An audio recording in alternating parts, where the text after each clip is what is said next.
hi hello' কি খবৰ আশা কৰোঁ সকলোৰে ভাল আজি আহিছোঁ জয়সাগৰ মানে শিৱসাগৰৰে এখনি ঠাই জয়সাগৰ আজি অহাৰ কাৰণটো বিশেষ হয় আজি মই অসমৰ জনপ্ৰিয় অভিনেত্ৰী সুকন্যা বৰুৱা বাৰ ঘৰত আহিছোঁ মই এগৰাকী ডাঙৰ অনুৰাগী হয় তেওঁৰ অভিনয় শৈলী তেখেতৰ নৃত্যশৈলী বহুত ভাল পাওঁ মই সেইকাৰণে তেখেতৰ দুখনি ছবি আঁকি আনিছোঁ ছবি দুখন আপোনালোকক দেখাম কেনেকুৱা হৈছে মোক জনাব ছবি দুখন চাই চ' অলৰেডি ফোন কৰিলোঁ মই তেওঁ আহিব কৈছে মোক এড্ৰেছটো দি দিলে ক'ত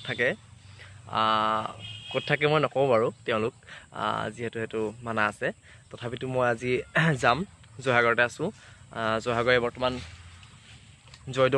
জয়দৌলৰ কাষত বহি আছোঁ আৰু এইটো মোৰ লগৰ আছে অংকুৰ চ' আমি দুজন আহিছোঁ মিলি আজি হৈছে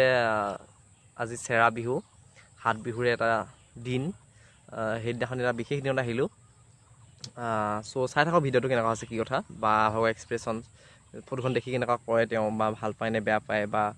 কেনেকুৱা ধৰণৰ তেখেতৰ মন্তব্য সেইটো আমি শুনিবলৈ চেষ্টা কৰিম আৰু মই আৰ্ট দুখন আপোনালোকক দেখাই দিছোঁ কেনেকুৱা আঁকিছোঁ কি কথা প্ৰথমখনি আৰ্ট আছিলে এখন যিখনি মই আপোনাৰ ৰং কৰিছিলোঁ আৰু এখন আছিলে যিখন মই কেৱল কলমেৰে আঁকিছিলোঁ বেছি সময় দিয়া নাছিলোঁ খুব কম সময়ৰ ভিতৰত অঁকা আছিলে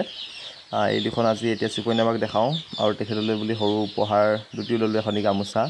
অসমীয়া স্বাভিমান গামোচা আৰু এটি কাপ খুব ভাল লাগিলে তেখেতলৈ এটি মৰমতে লৈ লৈছোঁ মই কাপটোত মানে গামোচাৰ ফুল বাচি থোৱা আছিল সেয়া ফাইনেলি লগ পালোঁ সুকন্যা বাক বা মই যিটো উপহাৰ দিওঁ তোমাক কেনেকুৱা লাগিলে খুব ভাল লাগিলে তুমি ইমান কষ্ট কৰি মোৰ ঘৰলৈ আহিছা থেংক ইউ ইমান টাইম আৰু এফৰ্ট দি তুমি মোলৈ উপহাৰটি দিব আহিছা ধন্যবাদ আচলতে বহুত দিনৰ পৰা আশা আছিলে তোমাক লগ পাম বুলি আৰু আজি ফাইনেলি লগ পালোঁ যিহেতু তোমাৰ ইয়াত থকা নহয়েই আৰু এতিয়া আহিছা ইমান দিনৰ মূৰত চ' বেছি ভাল লাগিলে ওচৰৰ পৰা লগ পাই আশা কৰোঁ এনেকৈ কাম কৰি যোৱা ধন্যবাদ